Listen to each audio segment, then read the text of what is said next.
네, 채무자 여러분, 오늘도 고생이 많으십니다. 오늘은 채권자로부터 사기 고소를 받으면 어떻게 되는가, 여기에 대해서 한번 알아봅시다. 자, 일단 누구를 조심해야 되는가? 개인회생을 신청하시면 금융권이나 은행으로부터 고소가 들어오는 일은 잘 없습니다. 고소를 안 한다는 게 아니라 고소가 예를 들어 100개가 들어오면 거의 다 개인 채권자가 고소를 하는 거지 금융권이 고소를 하는 경우는 거의 없거든요. 있긴 있는데 집단적인 전세 사기라거나 뭐 이렇게 명백히 사기인 경우에 들어오는 거지, 빌려 써가지고 생활비로 썼나 갚았나 안 갚았나 이것 때문에 고소 들어오는 일은 굉장히 확률이 낮거든요. 반대로 개인 채권자 같은 경우는 아주 친해서 내가 별도로 갚아줄게 이런 경우에는 별 문제가 없지만, 상대적으로 오랜 친구가 아니라 관계가 약간 먼 사이 있죠. 예를 들어 직장 동료 정도라거나 아니면 거래처 사장님이라거나 이런 경우에는 고소 들어오는 경우가 많이 있죠. 특히 동거 관계였는데 헤어졌다 이런 경우에도 고소가 들어오는 경우가 많이 있습니다. 자, 두 번째는 변제할 의사와 능력의 문제인데요. 이거는 차용 당시를 기준으로 판단을 합니다. 돈 빌릴 당시에 내가 이미 채무 초과야, 내가 이미 빚이 훨씬 많아, 재산도 소득도 얼마 되지도 않는데 채무가 훨씬 많은 사람이야. 이런 사람이 돈 빌리기 쉽겠냐고요. 이런 사람이 돈을 빌리기 위해서는 자기의 신용에 대해서 과장을 할 수밖에 없는 거죠. 나 가진 돈도 없고 아무것도 없는 사람인데 돈 좀 빌려다오. 그러면 누가 돈을 빌려줍니까? 빚밖에 없고 재산도 없지만 형편이 괜찮다, 투자해서 돈을 잘 벌고 있다, 사업이 잘 돌아간다, 이런 식으로 말을 하고 돈을 빌리거나 물건을 납품을 받겠죠. 이러면 돈을 빌릴 당시를 기준으로 변제할 능력이 없었다 보는 거지. 그리고 변제할 의사도 없다고 보는 거죠. 그리고 추후에 변제가 되었는지 이것도 검토를 하는데, 뒤에도 하나도 변제가 안 됐다 그러면 아예 변제할 의사가 없었다는 말이죠. 반대로 돈을 빌릴 당시에는 내가 그 돈을 충분히 갚아줄 만한 자력이 있었는데, 변제기 돌아오면 충분히 갚아줄 수 있었는데, 어떤 사회 경제 같은 게 급격하게 변하다 보면 갑자기 내 신용이 나빠지는 경우가 있잖아요. 특히 코로나 이런 거, 갑자기 코로나 맞이해서 그 당시에 돈 빌렸던 사람들이 전부 다 자영업 다 문 닫고 이렇게 되는 바람에, 원래 같으면 내가 돈 빌릴 당시에는 충분히 돈이 있었는데 이런 위험한 사태를 하나 맞이해서 갑자기 채무가 급격하게 늘어가지고 뒤에 가서 돈을 못 갚게 됐다. 이거는 사기가 아니라, 기망이 아니라 인사상 채무 불이행에 해당할 가능성이 높습니다. 자, 용도 사기도 주의를 하셔야 됩니다. 내가 형편이 어렵고 돈도 없다, 그러니까 나 생활비하게 옛날 채무 돌려막기 좀 하게, 기존에 빌린 카드값 좀 갚게, 돈 좀 빌려달라 이러면 사람이 신용도 나빠 보이고 뭔가 부족해 보이고 하니까 돈을 잘 안 빌려주잖아요. 빌려줘봤자 못 돌려받을 것 같으니까. 그러니까 돈을 빌릴 때는 용도를 기망하는 경우가 많이 있거든요. 아니, 나 이번에 사업하는 거 저기 거래처에서 물건 사와야 되는데 저거 사와서 팔면 바로 돈 되니까 물건 매입하게 돈 좀 빌려다오, 이렇게 얘기해놓고 돈 받아가지고 물건을 매입한 게 아니고 기존에 내 카드값 또는 기존에 친구한테 빌린 채무 이런 거를 돌려막기를 해버리는 거죠. 이게 용도 사기가 되거든요. 그래서 이런 경우에는 기망이나 편취 범위가 인정될 가능성이 더 높아지게 됩니다. 자, 이게 뭐가 문제냐면, 사기 고소가 들어왔는데 저 사람이 기망의 의사가 있었다, 편취의 범위가 있었다, 이렇게 인정이 돼버리면 이게 개인회생을 해도 비면책이 된다는 거죠. 채무자 회생법을 보시면 고의에 의한 불법 행위로 발생한 손해배상, 중과실로 타인의 생명 신체를 침해해서 발생한 손해배상 같은 경우에는 비면책 채무로 규정을 하고 있거든요. 내가 고의로 남에게 사기를 쳐서 피해를 준 거잖아요. 그래서 이렇게 형사상 유죄의 확정 판결을 받게 되면 비면책이니까 이거는 개인회생이나 파산을 해도 해결할 수 없을 가능성이 매우 높습니다. 봅시다. 채무자회생법 제625조 면책 결정의 효력, 다음 각 호의 청구권에 관하여는 책임이 면제되지 아니한다. 4호 채무자가 고의로 가한 불법행위로 인한 손해배상. 자, 오늘 참고사건 보시면 바로 이해가 되실 건데, 이 채무자 같은 경우는 25년 4월 23일에 개인회생을 훌륭하게 인가 결정을 받았습니다. 근데 인가 결정을 받자마자 채권자 중에 한 명이 기다렸다는 듯이 사기 고소를 한 겁니다. 그러니까 경찰에서 바로 소환을 한 거죠.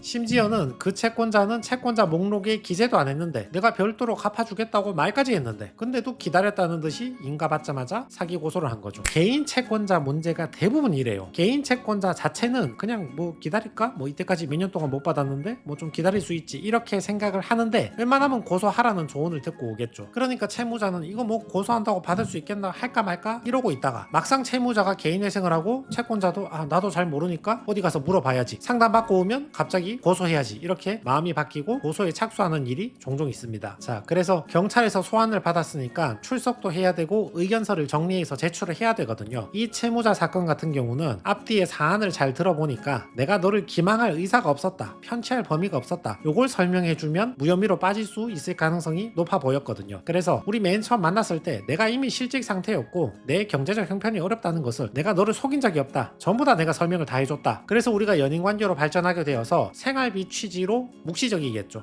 생활비 취지로 내가 너한테 돈을 빌리게 됐는데 사실 그것도 그 당시에 생활비로 그냥 증여받은 것인지 아니면 생활비 명목으로 빌려서 너한테 변제하라는 의무가 있었던 건지도 지금 와서 그걸 보니 그것도 명확하지 않지 않느냐. 왜냐하면 같이 살았는데 뭐 생활비 쓰면 같이 쓰는 거지. 그리고 그 생활비하고 별도로 이 고소인이 채무자한테 돈을 또 빌려준 게 있거든요. 원래는 나 대신 투자 좀 해달라고 빌려준 건데 그 투자를 해줄 사람이 사채업자가 지금 돈 놓을 데가 없다고 사채 돌릴 데가 없다고 못하겠다 그랬는데, 그래서 채무자가 아니 거기 어차피 돈놀이하고 월 50만원 받으려고 했던 건데 그거 내가 월 50만원 채워줄게, 대신 내가 이거 생활비로 좀 쓰자. 그래 알겠다, 그 생활비 쓰고 나는 뭐 그 사람이 돈을 놓든 당신이 그걸 쓰든 간에 한 달에 50만원 정도 이자만 받으면 좋을 것 같다. 이렇게 시작된 일 아니냐. 이거 관련 판례도 잘 제시해주면 좋습니다. 채권자가 채무자의 신용상태 이걸 충분히 인지하고 있어서 형편이 어렵다는 걸 인지하고 있어서 변제가 지체될 수 있거나 변제를 하지 못할 가능성도 있다는 것을 어느 정도 예상했던 경우에는 이건 채무자가 기망한 건 아니지 않느냐, 편취의 범위가 있었다고 볼 수는 없지 않느냐,